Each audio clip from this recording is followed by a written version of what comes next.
Hi Vijay organic garden. இந்த video நம்ம என்ன பார்க்க போகிறோம்னா பன்னீர் ரோஸோட மருத்துவ குணங்களை பற்றி தாங்க பார்க்க போகிறோம். வாங்க வீடியோக்குள்ளே போகலாம்.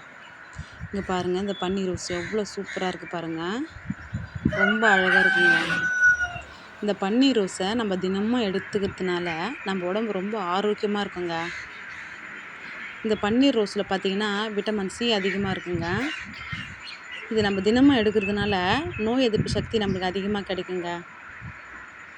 அதோடு இல்லாமல் ரத்தத்தை சுத்தப்படுத்துங்க. நம்ம உடம்புல பார்த்திங்கன்னா பித்தம் அதிகமாகாமல் பார்த்துக்கோங்க. சில பேருக்கு பார்த்திங்கன்னா ஜீரண கோளாறு இருக்குங்க. எதை சாப்பிட்டாலும் சரியாக ஜீரணிக்க மாட்டேங்குது அப்படின்னு சொல்கிறவங்க இந்த இந்த பூவை டீ போட்டு குடித்தா ஜீரண கோளாறுலாம் சரியாயிடுங்க. நல்லா தூக்கம் வருங்க.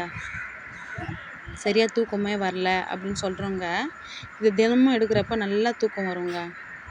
அது மட்டும் இல்லாமல் இந்த டீயை நம்ம குடிக்கிறதுனால இதயம், கல்லீரல், நுரையீரல் எல்லாம் பலப்படுங்க. முகமும் பார்த்திங்கன்னா ரொம்ப பளபளப்பாக இருக்குங்க. இந்த பூவில் பார்த்திங்கன்னா ரோஸ் வாட்டர் செஞ்சு வச்சுக்கலாங்க. நம்ம கடையில் வாங்க வேண்டியதே இல்லை. இது தினமும் நம்ம யூஸ் பண்ணுறதுனால முகப்பருவும் வராதுங்க. உடம்பு ரொம்ப குளிர்ச்சியாக வச்சுக்கோங்க. சில பேர் பார்த்திங்கன்னா எனக்கு ரொம்ப உடம்பு அடிக்கடி ஹீட் ஆகிடுதுன்னு சொல்கிறவங்க இந்த ரோஸை நம்ம அடிக்கடி எடுத்துக்கிறப்ப உடம்பு பார்த்திங்கன்னா ரொம்ப குளிர்ச்சியாக வச்சுக்கோங்க. வெயிட் லாஸ் பண்ணுறவங்களும் இதை நம்ம தினமும் எடுத்துக்கலாம். வெயிட் லாஸ் ஆகுங்க. இது எப்படியெல்லாம் எடுத்துக்கலான்னு பார்த்தீங்கன்னா, தினமும் பார்த்திங்கன்னா காலையில் வெறும் வயிற்றில் ஒரு டம்ளர் தண்ணியில் இந்த ரோஸ் கொஞ்சம் போட்டு நல்லா கொதிக்க வச்சு வடிகட்டி நம்ம குடிக்கணுங்க. அந்த மாதிரி குடிக்கிறப்ப நம்ம உடம்பு ரொம்ப ஆரோக்கியமாக இருக்குங்க. இதை பார்த்திங்கன்னா ரோஸ் மில்காவும் எடுத்துக்கலாங்க. இதுக்கு இந்த பூ கிடைக்கிறப்ப நம்ம ஃப்ரெஷ்ஷாகவே எடுத்துக்கலாம்.